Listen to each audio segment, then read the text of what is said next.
시청자 여러분 안녕하십니까? 박정호입니다. 지금부터 김종대 정욱식의 평화로 시작을 해보겠습니다.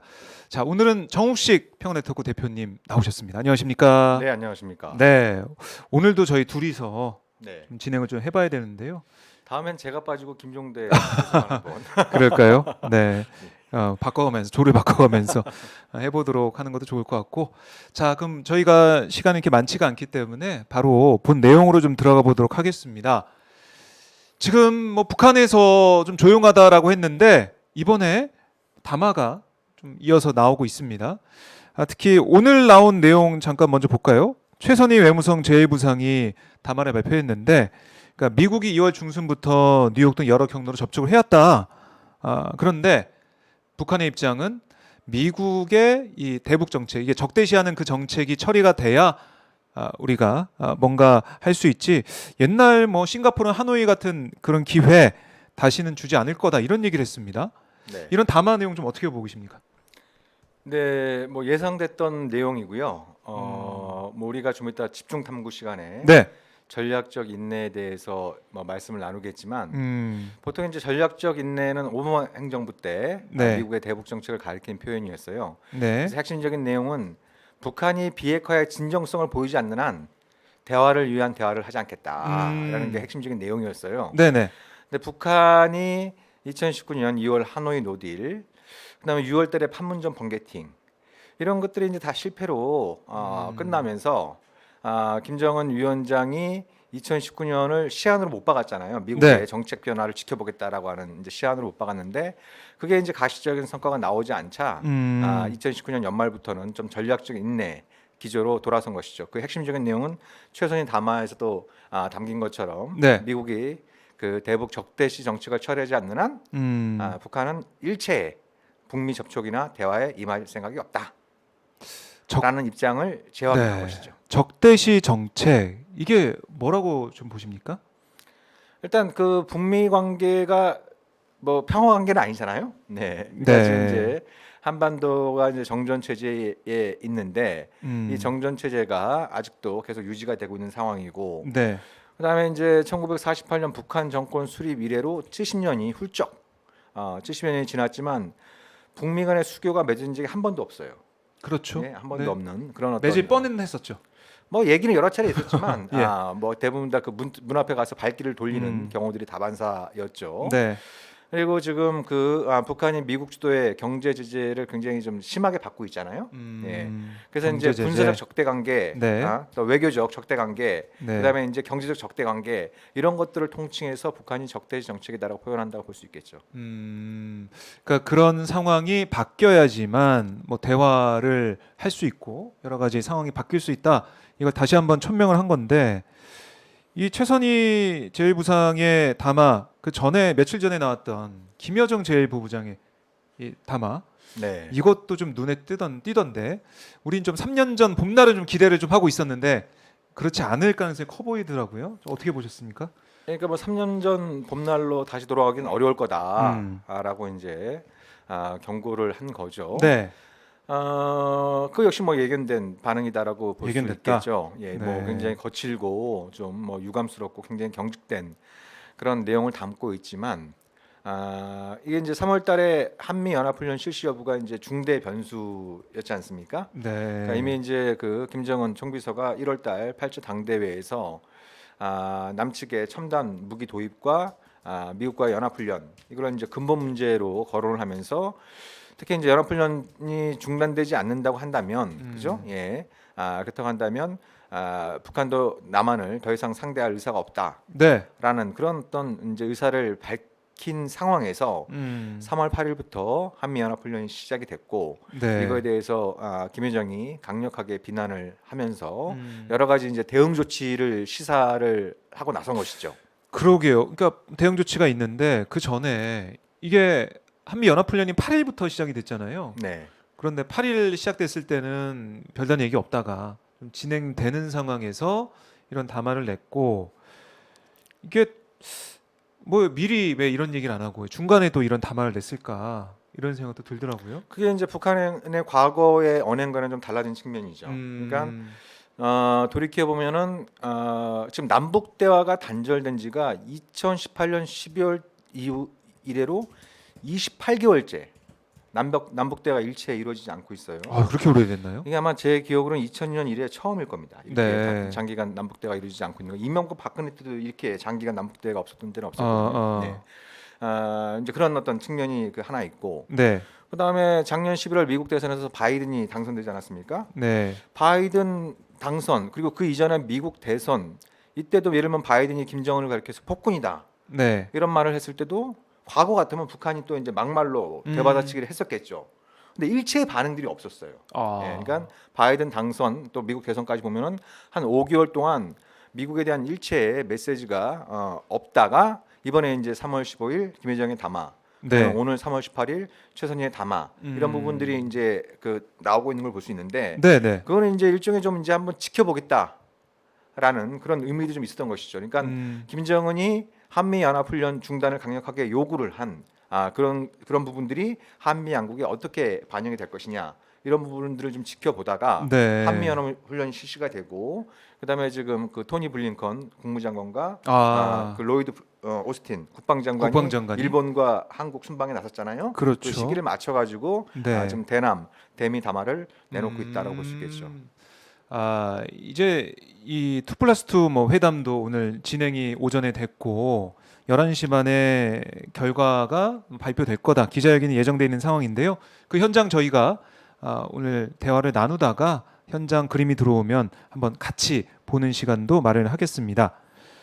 자, 근데 이게 3년 전 봄날 이런 워딩이 김정은 이 총비서 발언에 나와가지고 좀 기대를 했던 시청자분들이나 아니면은 뭐 시민분들, 국민분들이 좀 계실 것 같은데 쉽지 않겠다는 생각이 들고 또 8월에 또 연합훈련 예정돼 있잖아요. 그러니까 지금 이제 김여정이 여러 가지 대응 조치를 시사하고 나왔어요. 네. 이제 첫 번째 얘기한 거는 조국평화통일위원회, 이제 보통 줄여서 조평통이라고 하죠. 네. 조평통을 정리하는 문제를 일정에 지금 두고 있다. 이게 저는 그 구조를 보면서 네. 2018년 때가 떠올랐어요. 2008년도. 2008년도. 그때 그 이명박 정부 출범을 전후해서 네. 통일부 폐지론이 나오지 않았습니까? 통일부 폐지론. 그러니까 이명박 정부가 과거와는 다른 대북 정책을 추구하겠다. 네. 그래서 뭐 남북 관계 개선이나 남북 대화보다는 뭔가 좀 네. 그 힘의 우위를 앞세운 좀 통일을 추구하면서 네. 그 대북 전담 기구인 통일부 폐지론이 그때 나왔었어요. 네. 네. 예. 그만큼 이명박 정부가 남북 관계 관심이 없었다는 걸 보여주는 지표였는데 이번에 이제 북한에서 이제 남측의 통일부에 해당되는 조평통 폐지론을 들고 나온 거예요. 네. 예. 그에 덧붙여서 이제 금강산 국제 그 관광기구를 포함한 남북 교류 협력 기구도 폐지를 시사하고 나왔어요. 그러니까 작년 6월달에 북한이 왜 개성 공동 연락사무소를 폐쇄한 것도 아니고 폭파시켜 버렸잖아요. 그러니까요. 굉장히 유감스러운 행동이었는데 네. 그때 이어서 이번까지 이렇게 얘기를 꺼낸 것은 남한의 어떤 근본적인 중대한 태도 변화가 있지 않으면 남북 관계를 아예 제로 상태로 만들 수 있다라는 점을 좀 시사한 것으로 풀이할 수 있겠죠. 그럼 심각한 상황이다라고 볼 수가 있겠는데, 그러니까 최대치로 우리 정부를 압박하겠다 이런 얘기인데, 근데 그 내용을 보면 우리 정부에 대해서 좀 강하게 얘기했고 미국에 대해서는 좀 수위를 조절한 것 같은 느낌이 들더라고요. 미국에 대해서는 원칙적인 입장을 밝힌 거죠. 이제 그러니까 잠을 편안하게 자려면 네. 좀 뭐 이렇게 설치지 말라는 투로 이렇게 얘기를 한 건데 네. 이제 김정은이 이제 올 초에 이미 그 대미 관계 관련해선 강대강 네. 선대선의 원칙에 따라 다뤄나가겠다라고 밝히지 않았습니까? 근데 이제 3월 8일부터 연합훈련이 시작되면서 이건 이제 북한이 판단하기에는 강대강 국면이다. 라는 이제 이런 판단에 기초해서 네. 이제 미국에도 좀 그 경고의 메시지를 보낸 것이고 그리고 이제 사흘 후에 최선희 담화를 통해서 그걸 좀 더 구체화한 것이죠. 구체화했다. 근데 김여정 담화에서 또 주목할 것 중에 하나가 그건 이제 조건을 달긴 했지만 그러니까 남측이 더더욱 더 도발적으로 나온다면 남북 군사 합의서를 시원하게 뭐 파기할 수도 있다라는 그런 어떤 얘기를 했어요.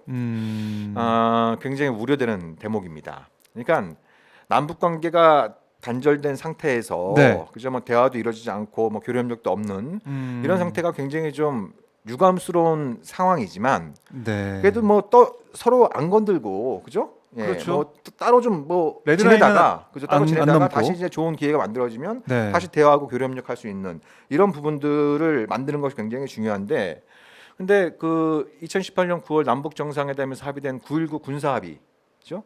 그 9.19 군사 합의는 남북한 사이의 무력 충돌 방지와 군사적 긴장 완화에 아주 중요한 역할을 해왔어요. 그러니까 그 전까지는 이른바 북한의 도발로 불리는 네. 여러 가지 이제 뭐 충돌들이 많이 있었어요. 뭐 한 해에 뭐 100건 안팎 이렇게 있다가 9.19 군사 합의가 체결된 이유는 사실상 한 건도 없었다고 해도 과언이 아닙니다. 아, 그 중요한 역할을 했는데 우리가 잘 예. 모르고 있었는데도 예, 예. 중요한 역할을 해온 예. 거네요. 예. 그래서 그 정의용 외교부 장관도 그 인준 청문회 때 그런 얘기를 한 거죠. 뭐 야당 쪽에서 대북 정책이 실패한 거 아니냐? 당신이 그 대북 정책 컨트롤 타워로서 좀 그 책임이 있는 것이 아니냐? 네. 이렇게 추궁을 하니까 아니다. 지금 음. 그 한반도는 그 어느 때보다 평화가 일상화됐다.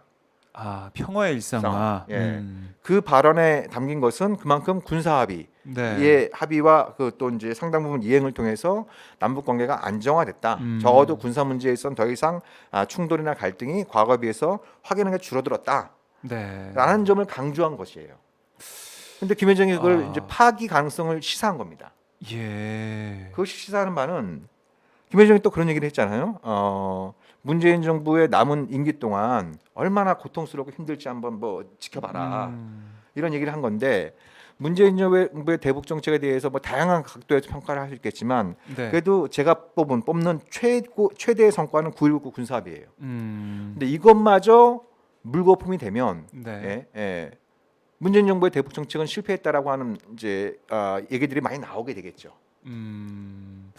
어떻게 보면 문재인 정부의 최대 실적, 잘한 일로 꼽힐 수 있는 게 이제는 다 사라지고 뭐 그러면은 그동안 문재인 정부에 있어서 대북 정책 관련해서 뭐 했냐 이런 얘기가 나올 수밖에 없다는 그런 상황까지 갈 수 있다는 거죠. 그렇죠. 이제 이게 잘못하면. 또 이제 한국의 대선 국면이랑 맞물리기 때문에 네. 일종의 신북풍이 일어날 수도 있습니다. 아하. 그러니까 신북풍. 어떻게 들릴지 모르겠습니다만 네. 뭐 이제 뭐 다음 한국 대선이 네. 그죠? 예. 정권 재창출이냐 아니면 네. 정권 심판이냐 뭐 이런 얘기를 가지고 막 격렬하게 붙을 거 아닙니까? 그렇겠죠. 근데 북측에서도 정권 심판론을 꺼내들 수 있다는 거예요. 그런 표현을 사용하지 않겠지만 김여정의 담화 속에는 그런 어떤 맥락을 좀 품고 있는 거죠. 근데 단 여기서 우리가 좀 또 유념해서 봐야 될 부분은 9.19 군사 합의를 파기하면 북한으로서 상당히 부담되는 일입니다. 네. 부담되는 일이에요. 아. 아니 남북한 사이의 무력 충돌이 이제 사라지고 군사적 긴장이 완화되는 건 남한에만 좋은 것이 아니라 북한에도 좋은 거잖아요. 그렇죠. 특히 이제 김정은 정권이 그 경제 발전에 거의 지금 올인하고 있는 이런 상황이기 때문에 불필요한 안보 수요를 불필요한 군사 수요를 만들어내지 않는 게 굉장히 중요합니다. 그래서 북한으로서는 이제 부담스러운 선택인데 네. 그래서 이제 김여정이 좀 조건을 건 거죠.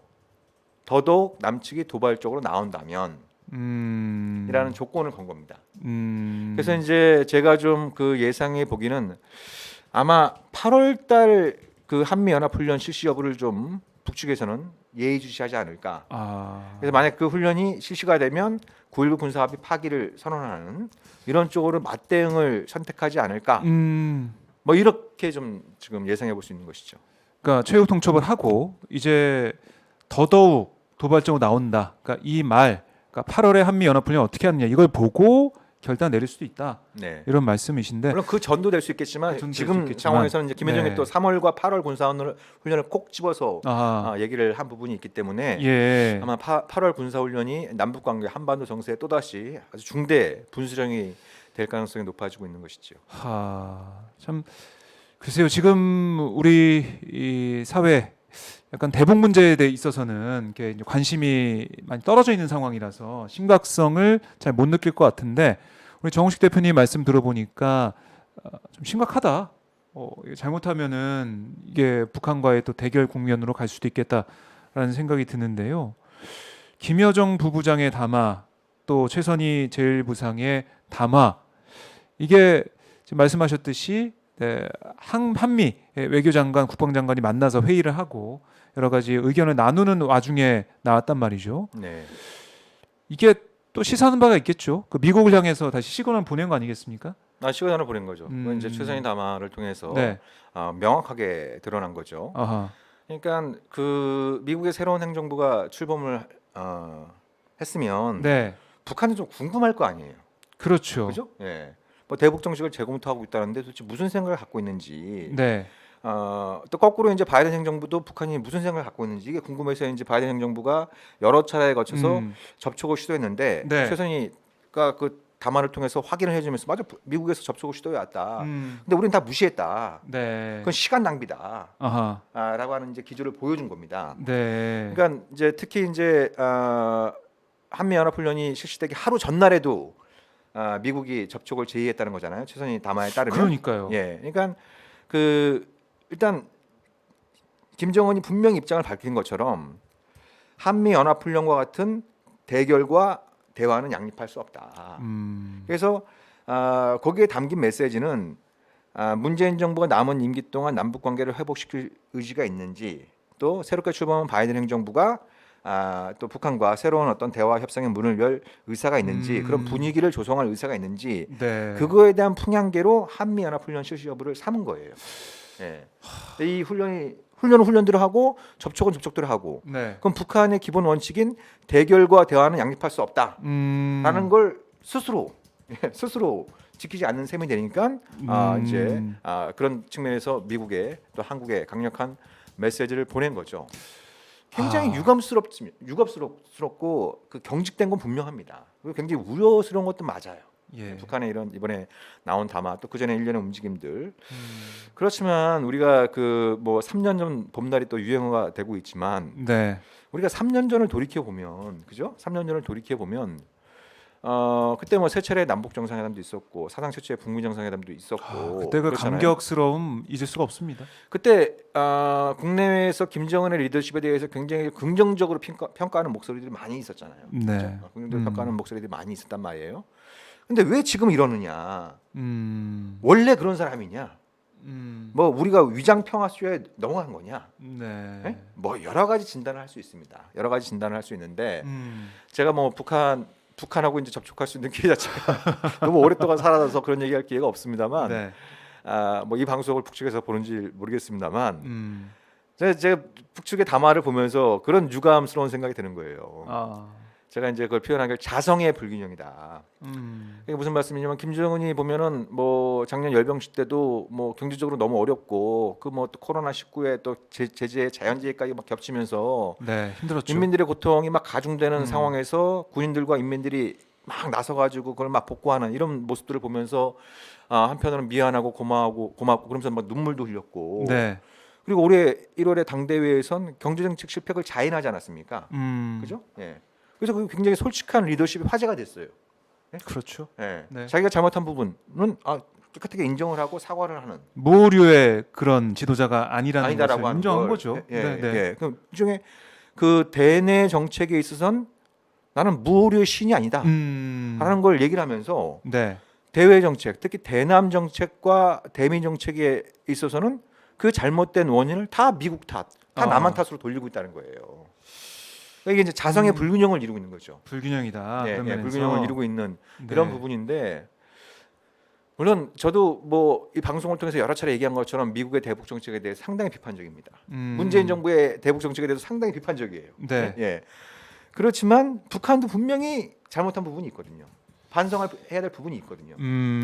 근데 자꾸 문제의 원인을 밖에서 찾다 보면은 타자에 대한 분노와 그것이 또 자기에 대한 연민으로 돌아오게 돼요. 아하. 예. 그러면 앞으로 하게 되는 선택이 더욱더 경직되고 폐쇄적으로 흐를 가능성이 높은 것이죠.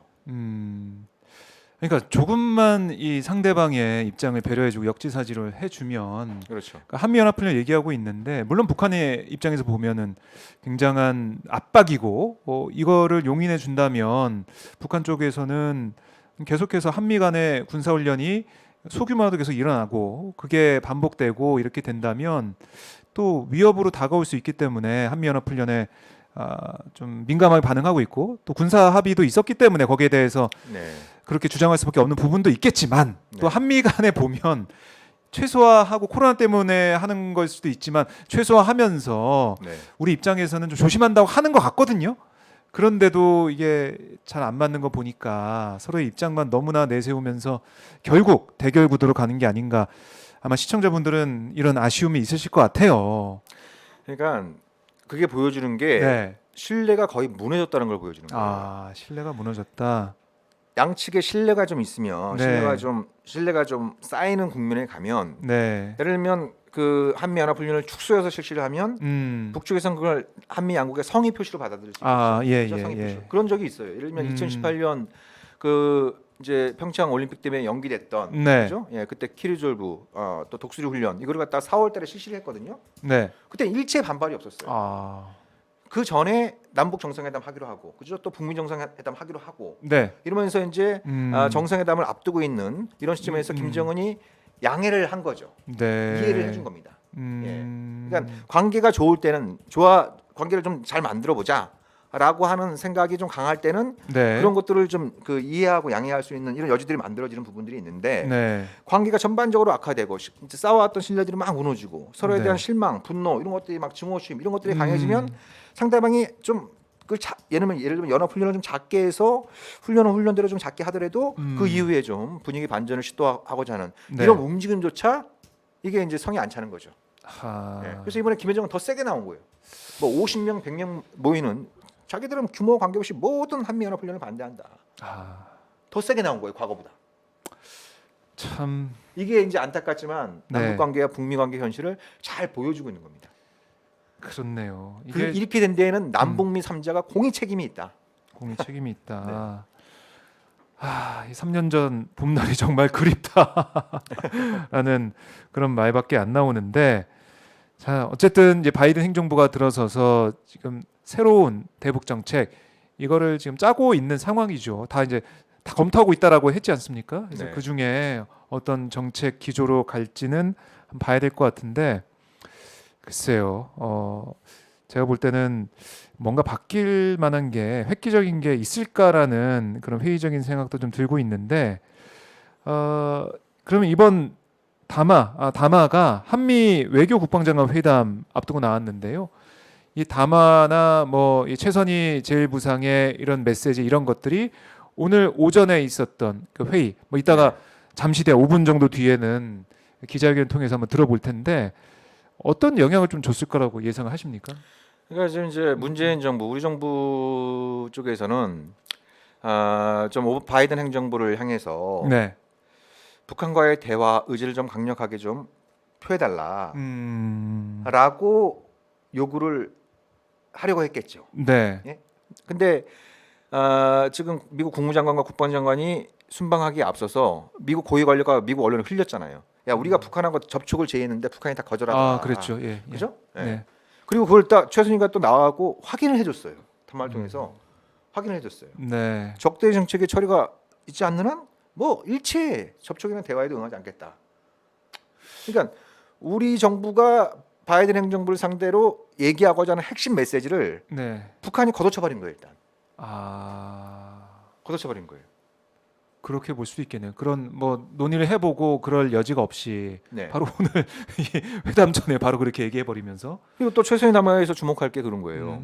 지금 문재인 정부가 계속 강조하고 있는 게 네. 뭐 구체적인 내용은 좀 변화가 불가피하겠지만 바이든 행정부가 싱가포르 북미 공동성명을 계승하겠다라는 네. 입장을 좀 밝혀주길 계속 문재인 대통령부터 시작해서 계속 희망 그런 얘기들을 하고 있어요. 네. 근데 최선희가 이번 담화에서 뭐라고 했냐면 싱가포르나 하노이 때보다 더 좋은 기회는 없을 거다. 네? 이렇게 얘기를 한 거예요. 네. 네, 네. 그러니까 싱가포르 북미 공동성명이나 하노이 회담 때 결렬된 그런 내용 이상의 것을 내놓지 않는 한 대화에 별로 임할 뜻이 없다라고 하는 걸 암시를 한 거예요.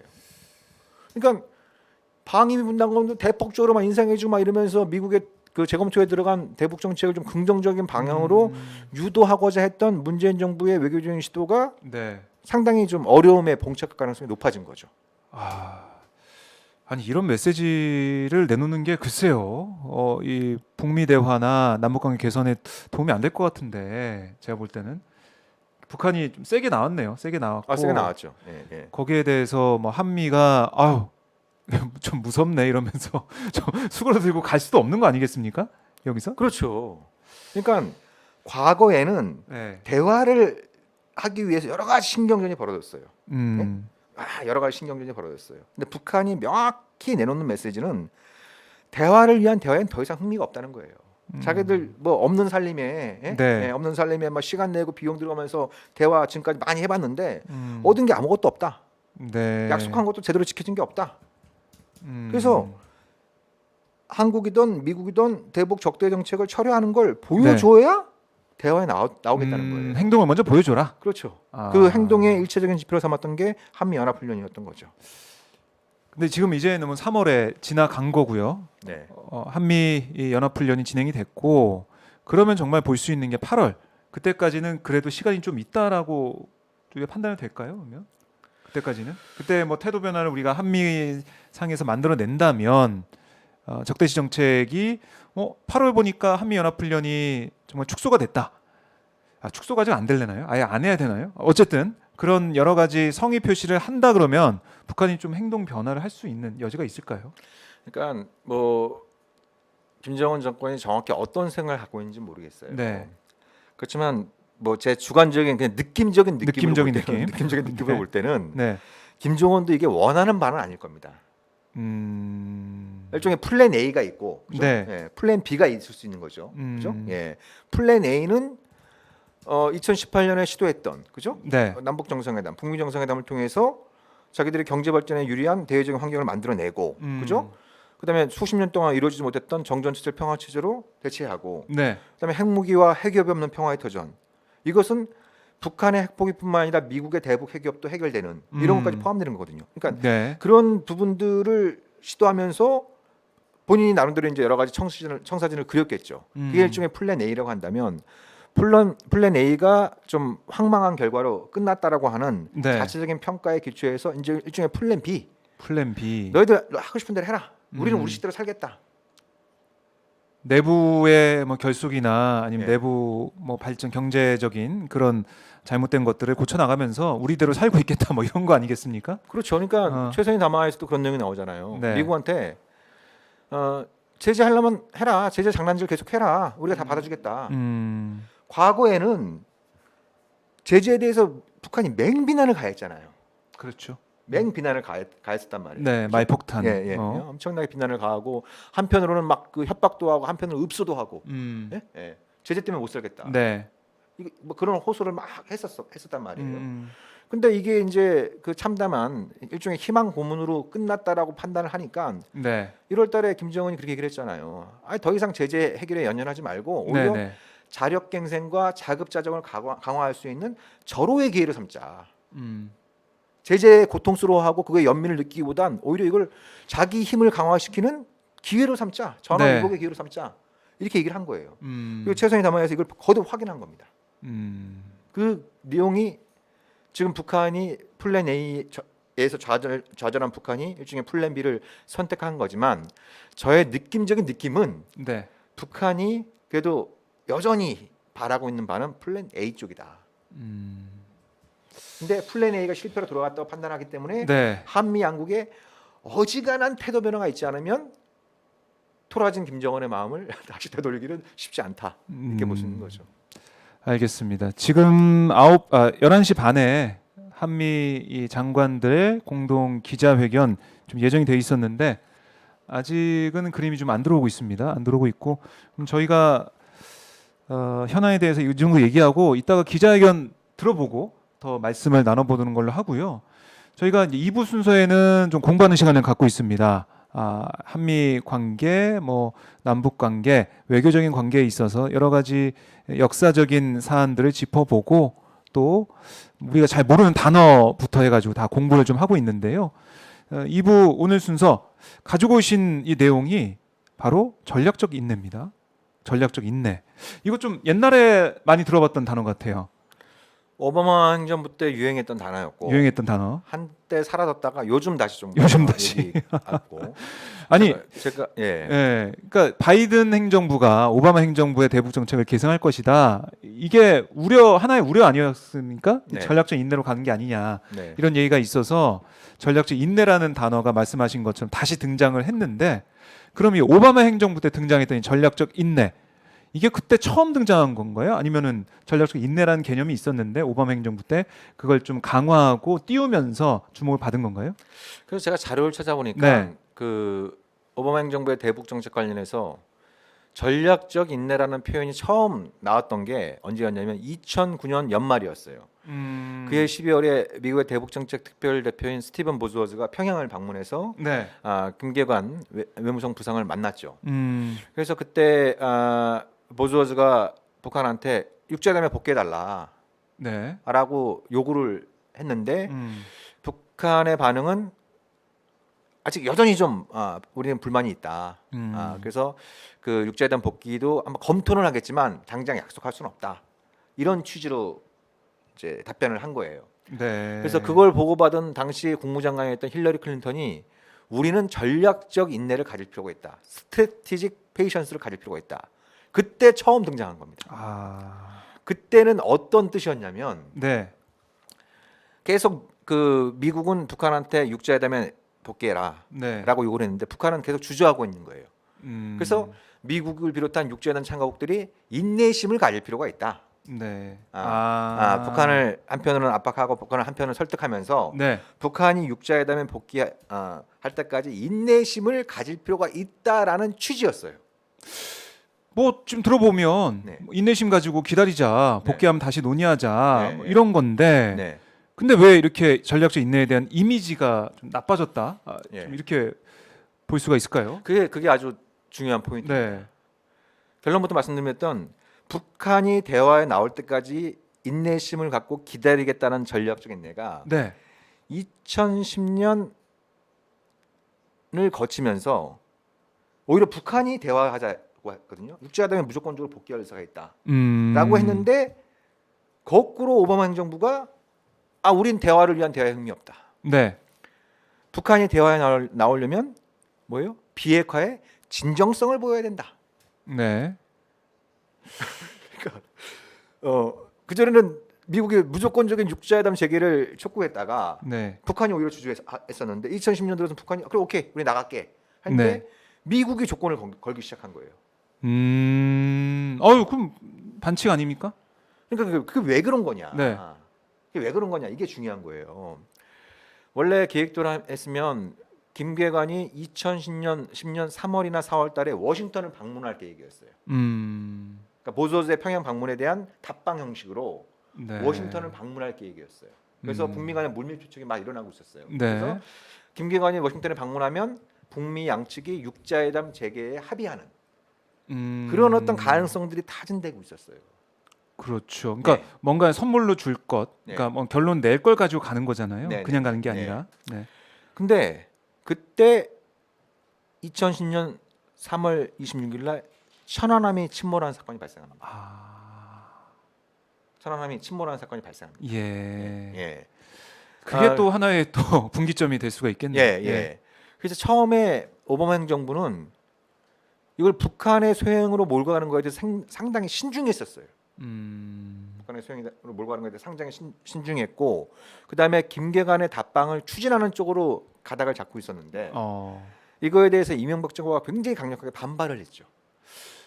여기서 또 이명박 정부가 등장을 하네요. 그러면서 그 굉장히 좀 뭐 자체적으로 국제 조사단을 네. 꾸렸다고 하지만 아무튼 뭐 제가 보기엔 굉장히 부실한 조사를 거쳐서 이건 북한의 소행에 대한 결론을 내리고 오바마 행정부도 거기에 대해서 동의를 해줍니다. 네. 동의를 해줘요. 아하. 예. 동의를 해주는 이런 어떤 과정을 거치게 되는데 당연히 북한은 자기들의 소행이 아니다라고 막 거기서 이제 예. 남북 관계 또 북미 네, 관계가 경색이 예. 되는 거군요. 네. 근데 이제 그게 굉장히 남북 관계나 한반도 정세뿐만 아니라 동아시아 전체에 중대한 분수령이 됩니다. 분수령이 돼요. 그때 미중 관계 지금 미중 관계가 워낙 그 핫 이슈니까 이제 굉장히 많은 관심들이 쏠리고 있는데 오바마가 2009년에 집권했을 때 네. 대중 정책의 기조는 미국은 중국을 봉쇄하지 않겠다. 음. 그리고 협력을 강화하겠다. 이런 쪽에 방점이 찍혀 있었어요. 네. 근데 미국이 금융 위기를 겪는 사이에 중국은 더 급성장을 하는 거예요. 급성장을 이렇게 막 하고. 그랬죠. 그리고 그때 오바마 행정부가 굉장히 중시했던 게 기후 변화에 음. 대한 미중 협력이었어요. 음. 근데 그 당시 중국의 반응은 야 너희들은 탄소 그렇게 막 엄청나게 내뿜으면서 경제 발전시켜 놓고 개발도상국인 중국도 마찬가지로 탄소를 줄이려고 하는 건 이거는 뭐 일종의 사다리 걷어차기다. 그래서 미국과 중국은 다르다. 그러면서 네. 중국이 기후 변화 협력과 관련해서 굉장히 좀 껄끄러운 태도를 보였어요. 예, 껄끄러운 태도를 보이면서 그러면서 오바마 행정부의 중국에 대한 시각이 바뀌기 시작합니다. 바뀌기 시작해요. 네. 바뀌기 시작해요. 그러면서 나온 게 아시아 재균형 전략입니다. 아시아 재균형 전략. 아시아 재균형 전략. 아시아 재균형 전략의 핵심적인 축은 한미일 군사 협력을 강화하는 거예요. 네. 한미일 군사 협력을 강화해서 중국을 견제하는 이런 쪽에 이제 방점이 찍혀 있는데, 근데 중국에 아무리 실망을 했다 그러더라도 이 한미일 군사 협력 강화를 갖다가 대놓고 중국을 봉쇄하기 위한 거다 이렇게 얘기할 수는 없는 것이에요. 당시에는 이제 그런 부분들이 있는데, 네. 그럼 가장 좋은 방법이 뭐겠어요? 북한이죠. 북한이에요. 그래서 북한 위협을 이유로 해서 한미일 군사 협력을 굉장히 강화시켜 나가기 시작합니다. 지금은 뭐 한미 연합훈련, 뭐 미일 연합훈련인데 그때는 한미일이 막 같이 군사 훈련하기도 했어요. 그죠? 그다음에 아마 한미일 군사정보 보호 약정, 또 한일 군사 그랬죠. 예. 그죠? 예. 그다음에 사드 배치, 뭐 이런 일련의 움직임들이 이른바 아시아 재균형의 일환이었던 한미일 군사 협력 강화로 맞춰졌는데, 이걸 주로 북한 위협을 빌미로 삼아서 했던 거예요. 본질적으로는 중국을 좀 견제하기 위한 이런 성격이 있는 거니까. 결국에는 중국이 뒤에 있는 거잖아요. 사실 중국을 견제하기 위해서 그렇죠. 동맹을 강화하자는 그러니까 건데. 중국에 대해서 협력 기조를 갖다가 뭐 어떤 이유가 됐든 중국에 대해서 실망하고 이제 중국을 좀 봉쇄하고 견제하는 쪽으로 방향을 잡으려고 하는데, 근데 그 가장 좋은 방법은 글로 가는 가장 좋은 방법은 북한 위협을 구실로 삼아서 한미일의 군사적인 결속을 다지는 거예요. 네. 네? 다지는 거란 말이에요. 그러면 그런 입장이 서 있는 상황에서 북한과 대화하는 건 이런 어떤 군사 전략에 별로 도움이 되지 않는 거예요. 그래서 북한이 대화를 하자, 우리 무조건적인 육자단 복귀하겠다라고 했는데 오바마 행정부는 아니야. 너희들 그 육자단 나오려면 비핵화의 진정성부터 보여줘. 이렇게 된 거예요. 그래서 달라졌네 말이. 예, 전략적 기다린다고 인내와 했는데. 대북정책적인 전략적 인내와 네. 대중 전략인 아시아의 재균형은 일종의 동전의 앞뒤 관계가 있어요. 예, 그렇게 또 연결이 되는군요. 네네. 그럼 전략적 인내를 통해서, 그러니까 우리가 알기에는 보통 우리가 알기에는 전략적 인내를 통해서 북한이 또 핵 개발을 또 고도화시켰다. 그러니까 전략적 인내가 실패했다. 이렇게 좀 알고 있거든요. 네. 그렇게 결론을 내릴 수 있는 건가요? 쭉 보면. 저는 네. 그렇습니다. 오바마 행정부가 그 정도로 멍청하지는 않았다 생각하는 겁니다. 그 정도의 바보는 아니었다. 무슨 네. 말씀이냐면, 대화를 계속 거부하면서 북한에 대한 군사적인 압박과 경제제를 강화하면 북한이 아이고 잘못했습니다, 살려주세요 이렇게 손들고 나올 거라고 기대를 했겠습니까? 기대를 했겠냐는 거예요. 그렇게 기대할 정도로 전략적 인내가 비핵화를 이끌어낼 수 있을 거라고 기대할 정도로 오바마 행정부가 저는 바보는 아니었다고 생각합니다. 북한의 핵 능력이 강화됐으니까 전략적 인내는 실패했고, 네. 그래서 바이든 행정부는 이걸 답습하지 않을 거다. 이건 굉장히 단순한 분석입니다. 단순한 분석이다. 방금 전에 말씀드린 것처럼 전략적 인내는 다른 의도가 있었던 거예요. 전략적 인내의 핵심적인 축은, 또 하나의 축은 북한의 위협을 이유로 한미일의 군사적 협력을 강화하는 거였습니다. 그거는 상당한 성과를 거뒀어요. 그렇죠. 상당한 성과를 거뒀어요. 같이 뭐 훈련도 하고 정말 조약도 맺고 이렇게 했으니까. 그러니까요. 근데 한미일의 군사 협력 강화는 북한의 핵과 미사일 위협의 증대가 이루어질수록 한미일의 군사적 결속도 강해지는 속성을 갖는 거예요. 예. 하하. 그러니까 전략적 인내의 또 하나의 노림수는 바로 여기에 있었던 겁니다. 오히려 거기에 더 방점을 찍고 봤던 거네요. 그러니까 저는 그렇게 보는 거죠. 오바마 정부의 입장에서 만약에 이 정 대표의 말씀대로라면 네. 전략적 인내, 대외적으로는 이게 북한의 이 대화 협상 복귀를 위한 거라고 했지만 결국에는 중국을 견제하기 위한 한미일 군사협력 강화, 더 결속을 강화하는 네. 이런 목적. 그것도 목적이 달성된 상황. 네. 오바마 행정부 입장에서는 뭐 잃을 게 없는 이익이 아, 되는 그렇죠. 예. 그런 거였네요. 제 말씀이 너무 좀 일방적으로 음. 들릴 수 있다고 하실 수 있는데 네. 제가 그 비밀 그 자료로 몇 가지 말씀을 드리면 2009년 이제 북한이 4월달에 장거리 로켓을 시험 네.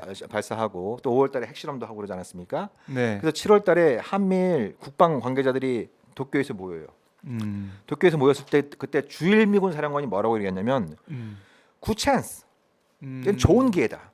한미일이 군사협력을 강화할 수 있는 좋은 기회다. 네. 북한이 미사일 쏘고 핵실험한 게 좋은 기회다 이렇게 얘기를 한 거예요. 예, 얘기를 하고 그리고 오바마 읽을 때 이제 그 국무장관을 지냈던 힐러리 클린턴이 2013년 6월달인가 네. 그 미국의 투자회사인 골드만삭스 가서 그 임원준을 상대로 해서 비공개로 강연을 한 적이 있어요. 그 강연록을 위키리크스가 입수해서 공개를 했습니다.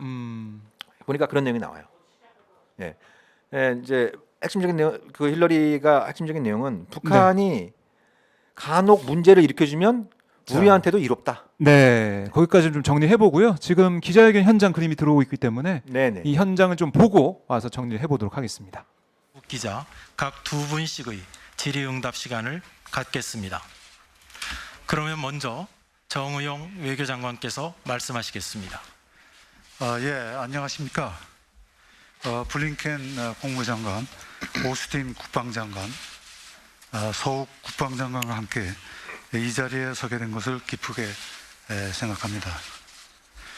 먼저 어제 아틀란타 일대에서 발생한 총격 사건으로 사상자가 발생한 데 대해 희생자 분들께 깊은 위로와 애도의 뜻을 전합니다.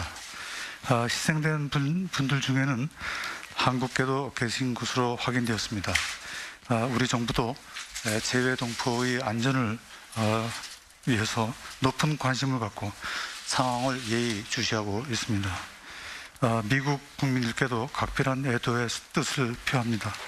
또한 그 회담 모두에 블링켄 장관과 오스틴 국방장관께서 한국계 희생자들에게 대해서 깊은 애도의 말씀을 해주신 데 대해서 감사드립니다. 취임 초기에 한국을 찾아주신 두 분 장관님께 다시 한번 환영의 말씀을 드립니다. 미국 국무국방장관이 한국을 함께 방문한 것은 2010년 이후 11년 만에 처음입니다. 오늘 회의에서 양국은 70년 역사를 지닌 한미동맹이 한반도와 동북아 지역의 평화와 안보, 번영의 핵심 축임을 다시 한번 확인하였습니다. 또한 공고한 동맹을 바탕으로 양국 간 전략적 소통 강화 의지를 분명히 하였습니다. 우리 정부는 이러한 협력의 모멘텀이 가까운 시일 내에 한미 정상회담으로 이어질 것을 기대합니다.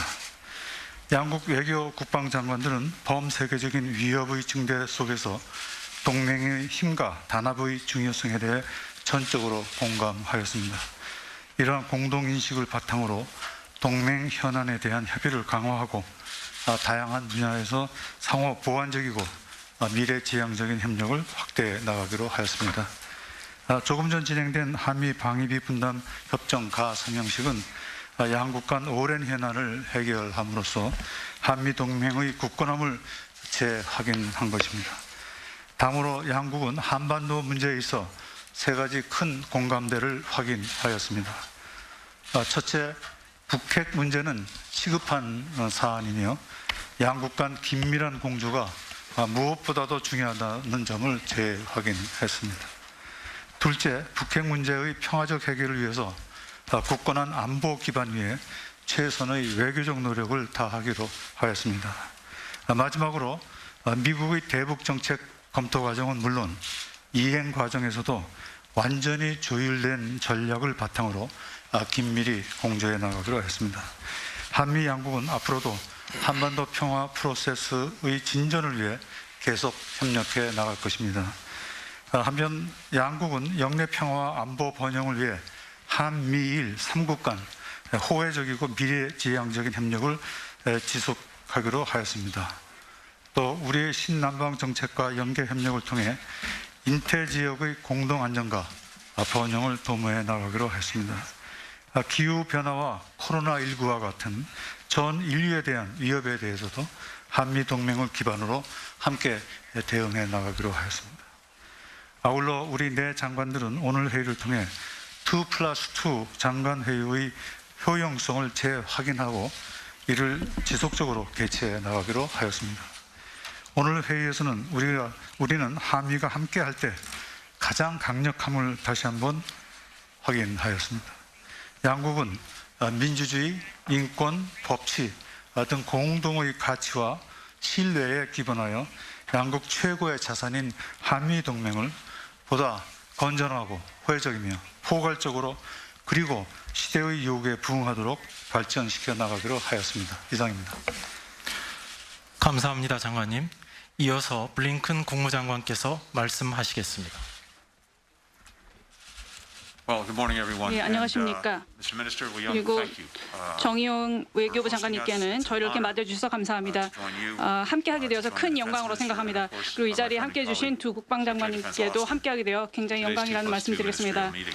오늘 저희는 2+2 회의를 가졌습니다. 그 이틀간 저를 이렇게 초청해 주시고 맞아주신 것에 대해서 감사드립니다. 그리고 한국 국민들께는 항상 그렇듯이 환대해 주셔서 감사드립니다. 다시 한번 강조 말씀드리고 싶은 것은 바로 아틀란타에서 벌어진 총격 사건으로 인한 사상 문제입니다. 여기서 4분의 한국계 미국인들이 사상자에 있다라고 들었습니다. 이 같은 폭력에 대해서는 다 함께 분연히 일어나야 할 것입니다. 이번 순방은 바이든 대통령의 강요로서는 가진 최초의 해외 순방입니다. 그리고 저와 오스틴 장관님이 그 목적지로 한국에 왔다는 것은 결코 우연이 아닙니다. 한미동맹은 동북아, 인도 태평양 및 세계의 평화, 안보 및 번영의 핵심 축이라고 오랫동안 말씀을 드려왔습니다. 우리는 우리의 동맹을 재확인하기 위한 것뿐만 아니라 동맹을 더 발전시키기 위해 여기 왔습니다. 그리고 이미 우리가 그렇게 하고 있다고 말씀드리겠습니다. 우리는 방금 SMA 문구에 대한 원칙적인 합의 가선 형식을 보았습니다. 이는 양측 모두 공정하고 공평한 합의에 도달하기 위해 부단히 애쓴 결과이며 우리 동맹과 우리 공동 방위를 강화할 것입니다. 이 같은 노력과 또 이 지역으로의 순방은 바이든 해리스 행정부가 세계 가치의 동맹과 파트너십을 활성화하고 근대화하기로 한 의지의 일환이라고 생각됩니다. 이런 동맹은 우리 국민의 안보와 번영에 있어서 매우 기묘합니다. 이 같은 메시지를 이번 주 초 일본과의 회담에서도 우리는 강조했으며 오늘 이 자리에서 서명한 공동 성명에 반영되어 있는 메시지도 바로 이런 것입니다. 새로운 관여를 통해 우리는 이 지역 및 세계의 공동 안보 문제들을 다루기에 더 공고한 입지를 점하게 될 것입니다. 그리고 여기에는 북한으로부터의 위기도 포함됩니다. 바이든 행정부는 한국, 일본 및 기타 핵심 파트너들과 긴밀한 협의를 통해 대북 정책 검토를 완성할 계획입니다. 이 과정에서 압박 옵션과 향후 외교적 옵션의 가능성도 검토할 것입니다. 하지만 제가 정 장관과 서 장관님께도 전했다시피 이 정책의 목표는 매우 분명합니다. 우리는 북한의 비핵화에 전념하고 있으며 북한이 미국과 우리 동맹에게 가하는 광범위한 위협을 줄이고 북한 주민들을 포함한 모든 한국인들의 삶을 향상시키는 것이 바로 그 목표입니다. 북한 주민들은 압제적인 정권 밑에서 광범위하고 체계적인 유린을 당하고 있습니다. 우리는 또한 중국에 대한 논의도 가졌습니다. 우리는 중국이 약속을 일관되게 어겨왔음을 분명히 인지하고 있으며 중국의 공격적이고 권위적인 행동이 인도태평양 지역의 안정, 안보 및 번영에 어떤 어려움을 낳고 있는지 논의했습니다. 중국의 행동 때문에 우리 동맹들 간의 공통된 접근법을 피하는 것이 더 중요해졌다라고 생각이 됩니다. 세계적으로 민주주의와 인권의 후퇴 현상이 나타나고 있습니다. 버마에서는 군부가 평화 시위대를 무참히 짓눌러서 민주선거 결과를 뒤집으려 하고 있습니다. 이런 시기일수록 중국의 반민주주의적 행동에 대항하는 것이 더더욱 중요하다고 생각합니다.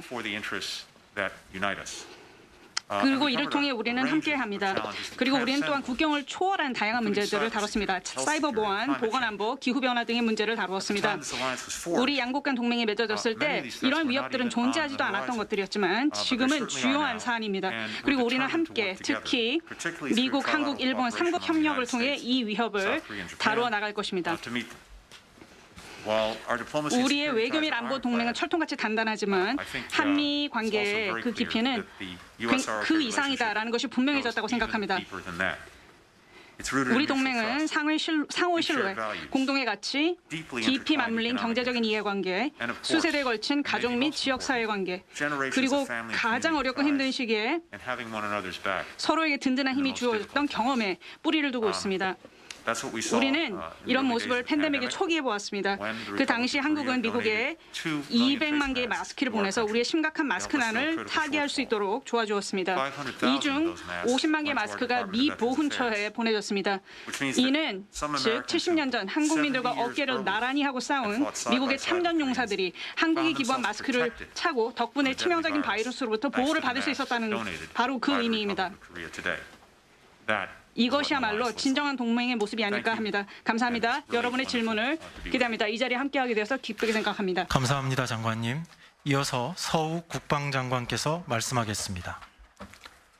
네, 오늘 5년 만에 개최된 한미 외교국방 장관회의를 통해서 양국 장관들은 70년 이상의 신뢰와 헌신 속에서 성장해온 한미동맹의 공고한 결속력을 다시 한번 확인할 수 있었습니다.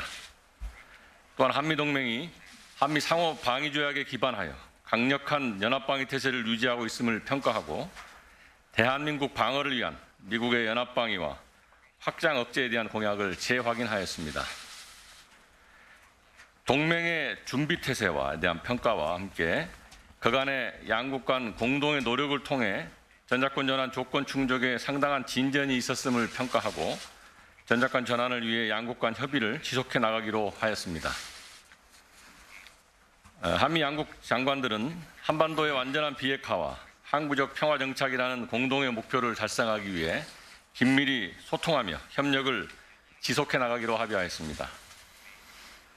양국의 공동 이익인 인도태평양 지역 내 평화와 안정 그리고 번영을 위해 한국의 신남방 정책과 미국의 인도태평양 전략 간 조화로운 협력도 지속해 나가기로 하였습니다. 아울러 양국 장관들은 기후변화, 코로나19 팬데믹 등 범세계적 도전들에 대한 대응을 위해서 긴밀히 공조해 나가기로 하였습니다. 한미 양국 장관들은 오늘 회의를 통해 재확인한 굳건한 한미동맹을 기반으로 앞으로 한미동맹이 보다 미래지향적이고 상호 보완적으로 심화 발전해 나가도록 긴밀한 소통과 협력을 지속해 나갈 것입니다. 감사합니다. 네, 감사합니다, 장관님. 이어서 오스틴 국방장관께서 말씀하겠습니다.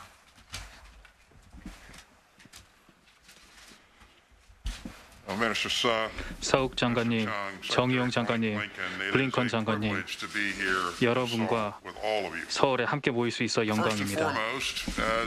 우선 제 동료들이 말씀을 드렸듯이 조지아주 아틀란타에 있었던 어제 총격 사건에 대해서 정말 놀람이 금할 수가 없습니다. 이런 악랄한 이런 사건에 대해서 특히 우리 유가족들, 희생자의 유가족들의 심심찮은 애도를 전합니다. 이러한 폭력적인 사항이 발생하는 것은 우리 사회 어디에서도 용인할 수 없습니다. 오늘 회의는 우리 동맹의 중요성을 상징적으로 보여주는 그런 자리였습니다. 여러 가지 도전 과제를 직면한 현재 피로 맺어진 우리의 관계는 그 어느 때보다 중요합니다. 70년 동안 한미 동맹에 대한 미국의 의지는 철통 같았습니다. 블링컨 장관께서 말씀하셨던 것처럼 철통 같았습니다. 우리 동맹은 공통 이해와 가치관을 토대로 하고 있고 세계에서 가장 강한 양자 간 상호 운영성이 보장되고 역동적인 동맹입니다. 우리 동맹은 한국과 미국의 안보뿐만 아니라 동북아와 자유롭고 열린 인도태평양 지역의 평화와 안정에 중요하다고 생각합니다. 미국은 확장 억제를 포함해 미국의 전체적인 능력을 동원해서 한국의 국방에 대한 완전한 의지를 갖고 있습니다. 미국과 한국은 계속해서 강력한 연합 방위 태세를 유지하고 있고 한반도의 비핵화에도 의지를 갖고 있습니다. 이 부분에 대해 한미 간의 이견은 전혀 없습니다. 오늘 우리는 중요한 전략적 및 작전적 현안의 향후 방향에 대해 논의했습니다. 저의 최우선순위 현안은 군사 대비 태세 유지의 중요성이었습니다. 우리 군은 즉각 전투 대비 태세, Fight Tonight 태세를 유지하고 있고 궁극적으로 한국군이 지휘하는 미래 연합사령부로 전환하는 전시 작전 통제권 전환으로 진전을 이루고 있습니다. 전작권 전환을 위한 조건들을 충족하려면 시간이 더 걸리겠지만 이 전환 과정을 통해 동맹이 강화될 것이라 믿습니다. 우리는 함께 할 일이 아주 많이 남아 있습니다. 세계 안보 도전 과제와 장기적으로는 전략적 경쟁에 대응을 해 나가야 됩니다. 특히 중국은 아시다시피 미 국방부 관점에서 장차 추적하는 도전 과제입니다. 현재 우리는 계속해서 각국의 영내 전략에 맞춰 공조할 수 있는 분야, 특히 규범을 기반으로 한 국제 질서와 영내 파트너국 역량 강화 등 뒷받침할 수 있는 분야를 식별하려고 노력하고 있습니다. 특히 우리 방위비 분담금 협상에 가서명한 것 자체에 대해서 매우 감사합니다. 이 협정 자체는 미국의 파트너십과 동맹망을 다시 재활성화하려는 미 대통령님의 의지를 반영한 것입니다. 우리는 한미일 안보 협력에 대한 의지를 재확인했습니다. 다자주의의 가치를 알고 현재와 미래에 공통 도전 과제에 대응하기 위해 미래지향적인 관점을 중요시하기 때문입니다.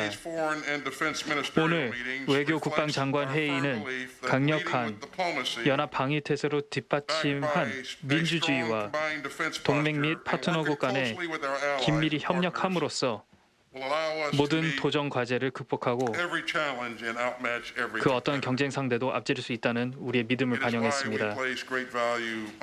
이 때문에 한미 동맹에 그만큼 저희가 가치를 두는 것입니다. 우리 동맹은 인태 지역의 평화 안보 번영의 핵심 축으로서 약 70년 이상 동안 그 역할을 해왔습니다. 우리는 함께 여러 도전 과제에 직면했었고 매번 잘 대응했습니다. 우리는 대한민국을 미국의 가장 가까운 우방이자 변함없는 파트너나 할 수 있어 감사함을 느끼고 우리 양국이 계속해서 어깨를 나란히 하며 모든 도전 과제와 그 어떤 상대도 향후 70년 그리고 그 이후에도 같이 함께 대응할 수 있으리라 확신합니다. 어제 서욱 장관님께도 말씀드렸듯이 우리는 계속해서 미래로 같이 갈 것입니다. 감사합니다. 네, 감사합니다, 장관님. 다음은 질의응답 시간을 갖도록 하겠습니다. 시간 관계상 먼저 말씀드린 대로 한미 양측 기자 2분씩의 질의를 받도록 하겠습니다. 먼저 한국 기자분의 질문을 받도록 하겠습니다. 세계일보 홍주형 기자님 질문해 주십시오. 네, 세계일보 홍주영입니다. 먼저 크게 두 가지 부분 질문드리도록 하겠습니다. 먼저 대북 정책 관련인데요. 정의용 장관님과 블링컨 장관님 두 분께 모두 공통 질문 드리겠습니다. 싱가포르 합의를 계승해야 한다고 생각하시는지 궁금하고요. 또 북한 최선희 외무성 부상이 미국의 적대시 정책이 철회되지 않으면 북미 접촉이 이뤄질 수 없다는 담화를 했는데 이에 대한 입장을 여쭤보겠습니다. 그리고 이어서 두 번째 질문은 지역협력에 관한 것인데요. 먼저 정의용 장관님께 질문 드리겠습니다. 이번 미국 장관들의 방한 중 쿼드 참여 요청을 받으셨는지 궁금합니다. 그리고 블링컨 장관님께는 이 쿼드와 관련해서 한국이 기여할 부분이 있다고 생각하시는지 여쭤보고요. 또 한국 측의 한일 관계 개선에 대해선 이번에 어떤 요청을 하셨는지, 또 한미일 협력을 위해서 동맹국 간 관계에 어떤 형태의 적극적 관여를 하실 생각인지 궁금합니다.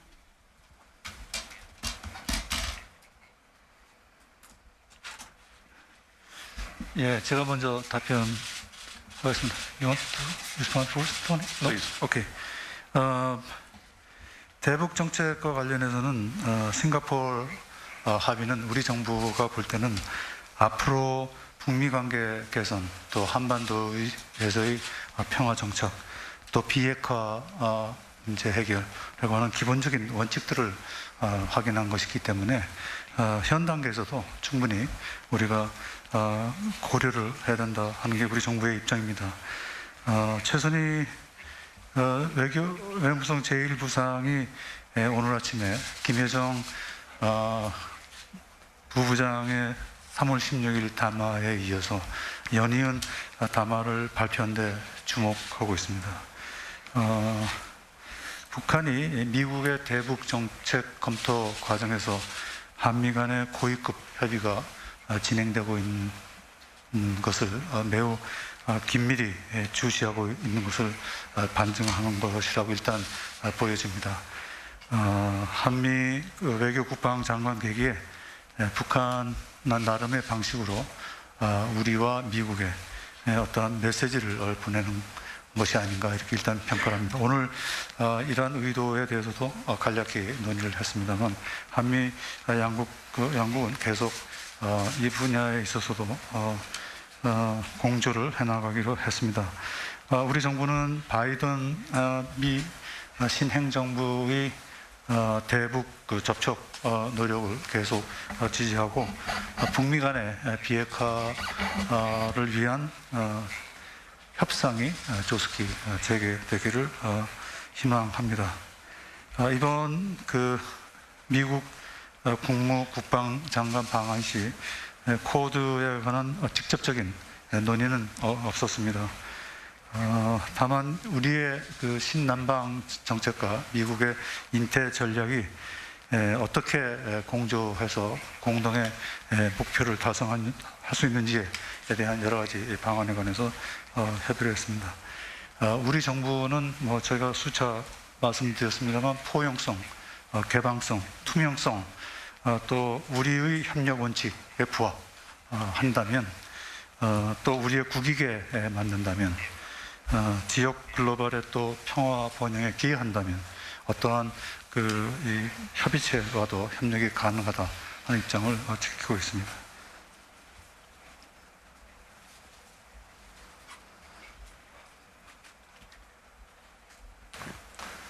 Thank you very much for the question. 질문 감사드립니다. I think as you know, with regard to 뭐 North Korea, 북한에 we're 대해서는 engaged in 아시겠지만 a comprehensive policy review. 포괄적인 대북 정책을 검토 중에 있습니다. 그 몇 수준 내로 이제 완료가 될 것이지만요. 이 리뷰는 굉장히 긴밀하게 한국과 일본과의 조율을 겹쳐서 지금 진행 중에 있다라는 말씀을 드립니다.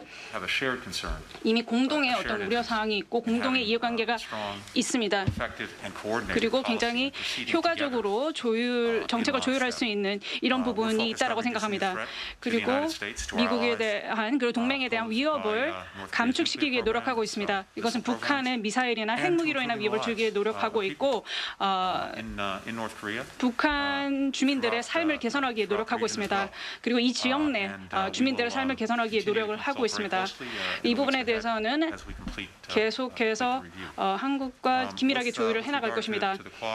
그리고 쿼드와 관련해서는 아시다시피 이것은 비공식적인 동조국들의 모임입니다. 그래서 이것을 여러 가지 이슈에 대해서 이제 협력을 공조하고자 하는 그런 부분입니다. 이 부분에 대해서도 한국과는 긴밀하게 협력을 지속하고 있습니다. 그리고 이런 모임들이 한미일과 하는 3자 협력과도 일맥상통하다고 생각을 하고 이런 것들이 굉장히 큰 혜택을 가져온다라고 보고 있습니다.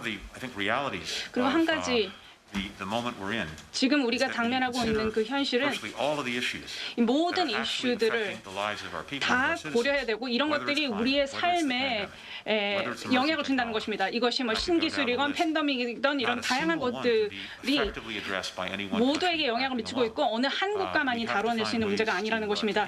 그렇기 때문에 서로 간의 협력을 더 공고히 하는 것이 더더욱 중요해졌다라고 생각합니다. 그래서 우리가 바로 이런 행동을 하고 있는 것이고 우리 3자 협력도 그렇기 때문에 더 강조하고자 하는 것입니다. 그래서 쿼드도 마찬가지고요. 아세안도 마찬가지라고 생각합니다. the imperative of the 이런 moment. 것들이 And, 지금 우리 we're very, 현실이라고 very 생각합니다. We've been able to do the work we've done here 그리고 today because 오늘 it's 이렇게 evidence 업무를 할 of 수 our 있었던 것은 굉장히 기쁘게 생각하는 것이 to revitalize, to strengthen our 우리가 alliances, to 우리 build 동맹을 on 더 them, 강화하고 because that is the 재활성화하기 위한 single best 어떤 way to tackle the problems 의지를 that 보여주는 actually 것이다. capitalize with this. 그래서 우리의 어떤 문제를 해결하기 위한 강력한 의지를 보여줬다고 생각합니다. 네, 감사합니다. 그럼 다음 미국 기자분의 질문을 받겠습니다. The next question will go to 다음 Christine. 질문.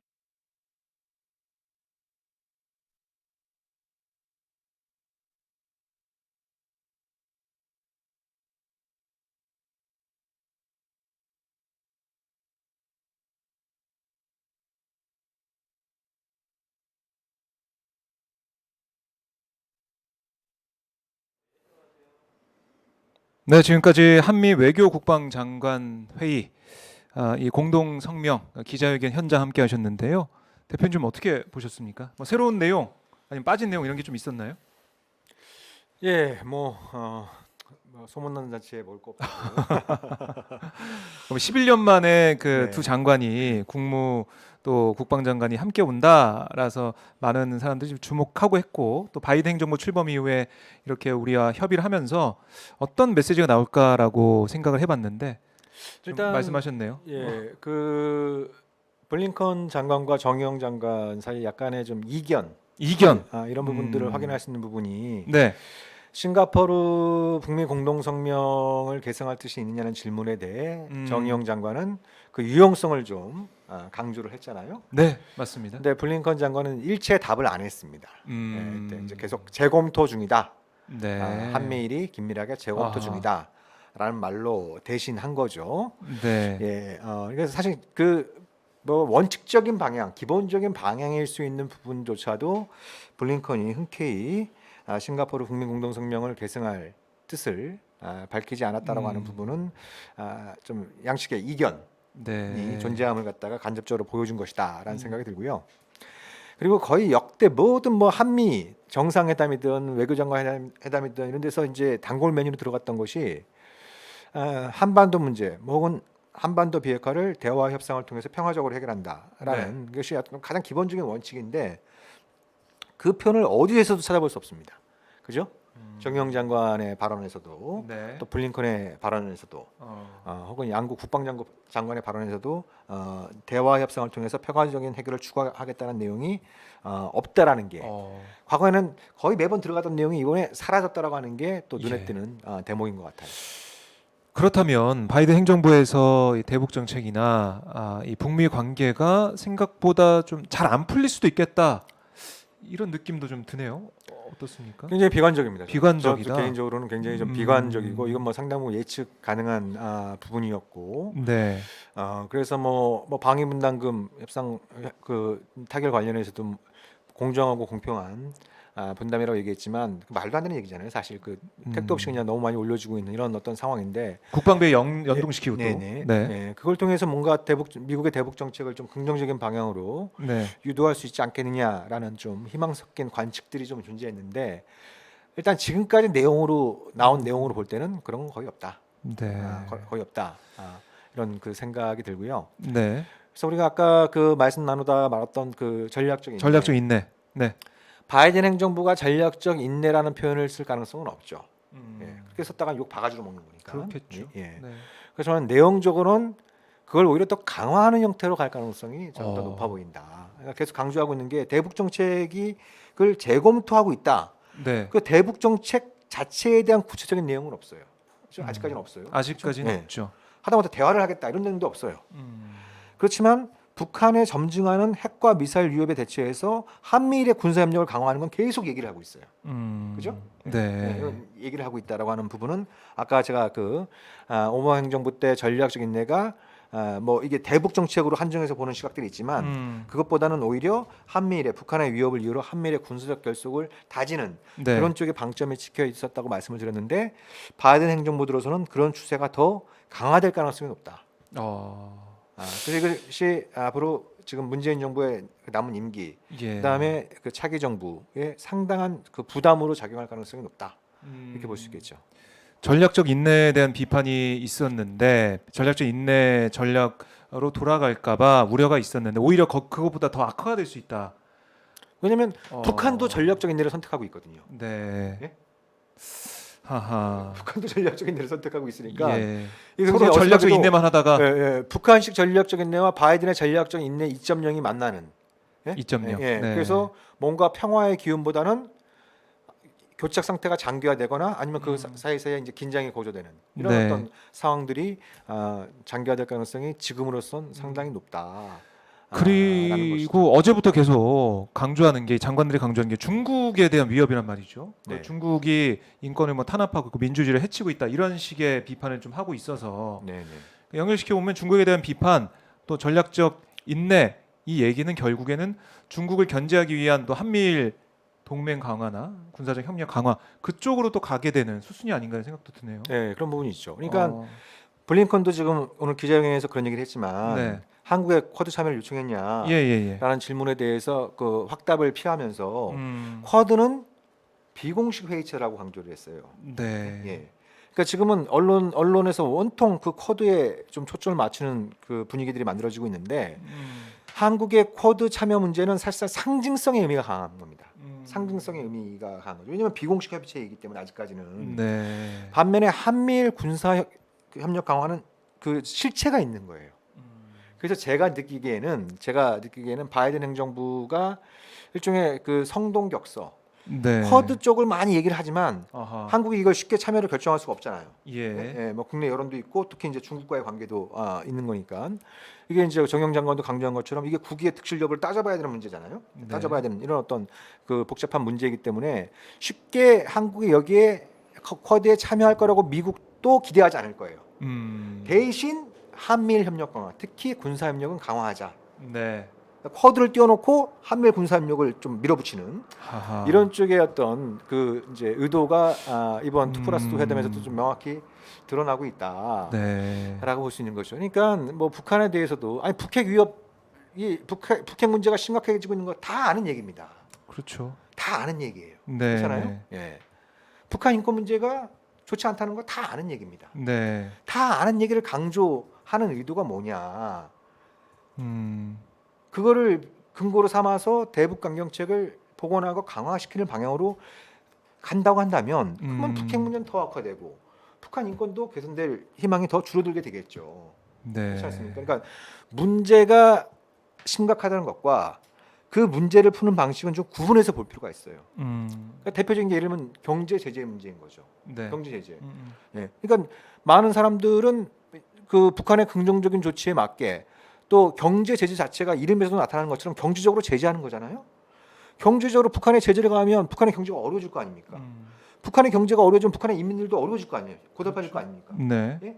그러니까 이건 결코 친인권적인 정책이 될 수가 없는 거예요. 아하. 친인권적인 정책이 경제 제재는 될 수가 없는 이런 부분들인데 북한 인권 문제, 핵 문제가 심각하다고 얘기를 하면서 제재를 유지하고 강화시키는 이거에 정당화의 근거 삼는 건 굉장히 유감스러운 거고 이거는 북한의 인권 문제는 더 악화되는 방향, 또 북한의 핵 능력은 더 강화되는 방향.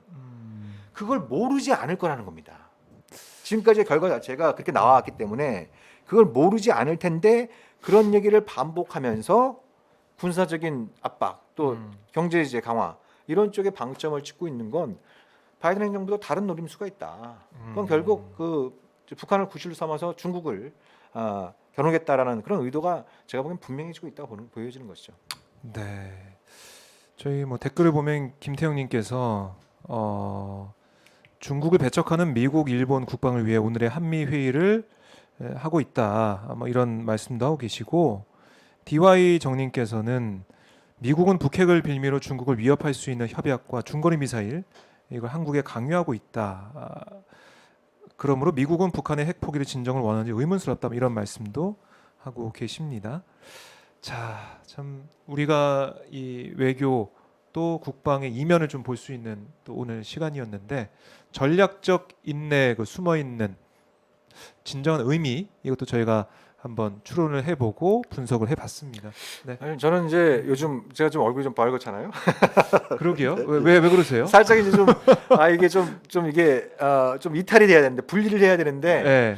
아무튼 좀 나라 걱정, 민족 걱정이 좀 많습니다. 좀 많다 보니까 이게 좀 자, 상기되는 경향들이 나라 걱정, 있는데, 민족 걱정. 이게 제가 전략적인 데가 고갈되고 있다는 느낌이 좀 많이 드는데 이럴 때일수록 네. 좀 이렇게 상황 자체를 갖다 좀 냉정하게 볼 필요가 있습니다. 냉정하게 볼 필요가 있고 우리 정부도 지금 임기가 1년여 정도 이렇게 남아 있는데 네. 우리가 뭐 피를 나눈 동맹이다, 뭐 진정한 친구다 이렇게 얘기를 합니다만 부부간에도 이견이 있으면 이견을 얘기해야 됩니다.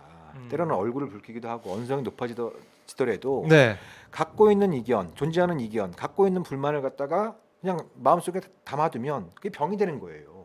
그리고 그 진정한 관계도 발전으로 이어지지도 않습니다. 네. 그러니까 우리가 지금 주목해야 될 거는 바이든 행정부의 대북 정책은 여전히 재검토 중입니다. 미국 내에서도 비판적인 목소리가 많아요. 네. 바이든 행정부가 전략적 인내 일종의 시즌 2로 갈 거다라고 하는 얘기는 뭐 제가 오래전부터 했지만 네. 미국 내에서도 유사한 경고의 목소리가 계속 나오고 있어요. 나오고 있고 아마 바이든 행정부 내에서도 아마 블링컨 머릿속에도 헷갈릴 거예요. 예? 헷갈리고 네, 네. 이렇게 가는 게 맞는 건가? 그러면 그러면 뭐 바이든 1기 임기가 끝날 때 이게 더 좋은 상황으로 가는 건가? 중국을 견제하고 봉사하는 쪽으로 가는데 양국 사이 이해관계가 워낙 긴밀히 연결돼 있잖아요. 그런 그렇죠. 상황에서 이게 미국의 이익에 도움이 되는 건가? 특히 바이든 행정부의 외교 정책 기조는 미국 국민을 위하여, 미국 중산층을 위하여 이런 걸 슬로건을 내걸고 있거든요. 네. 이게 과연 북한에 대해서, 중국에 대해서 이렇게 강경 일변도로 가는 것이 다른 것도 다 떠나서 미국의 이익에 부합하는 거냐, 미국 국민들의 이익에 부합하는 거냐, 네. 이런 관점에서 끊임없이 미국에 대해서 우리가 다른 목소리를 내야 됩니다. 또 네. 기회가 되면 북한에 대해서도 얘기하고 중국에 대해서도 당연히 얘기를 해야겠죠. 그래서 우리가 똑똑해져야 됩니다. 우리가 똑똑해져야 되고 우리가 용기를 가져야 되는 것이죠. 네. 자, 나라 민족 걱정 때문에 지금 얼굴이 좀 상기된 정우식 평화네트워크 대표님 말씀 잘 들어봤고요. 자, 그렇기 위해서 우리 평화로 제가 매주마다 목요일 11시에 방송하고 있거든요. 이 방송 보시는 분들 알람 설정해 두셨다가 저희 오마이TV 목요일마다 오셔가지고 정우식 대표님의 말씀 또 오늘 나오지 못했지만 김종대 전 의원의 말씀 들어주시면 고맙겠습니다. 그리고 화면 보면 나라와 민족 걱정하고 있는 우리 정우식 대표가 쓴 흥미진진 회계 세계사 책도 있어요. 얼굴 덧박해. 네. 너무 좋아하시네요. 이 책 광고도 좀 하고 있는데 이 책 보시면 회계 세계사에 대해서 흥미진진하게 사파도 들어있기 때문에 아이들도 한번 볼 수 있는 그런 책입니다. 그리고 평화네트워크 후원 계좌도 있으니까요. 평화네트워크가 또 우리 평화를 위해서 애쓸 수 있게 힘도 모아주시면 고맙겠습니다. 자, 오늘 저희가 조금 기자회견 때문에 길게 좀 진행을 했는데 지금까지 봐주신 여러분 정말 감사드리고요. 점심 맛있게 드시고 저희는 다음 주에 다시 인사드리겠습니다. 대표님 고생 많으셨습니다. 네, 수고 많으셨습니다. 네, 고맙습니다. 다음 주에 뵙겠습니다.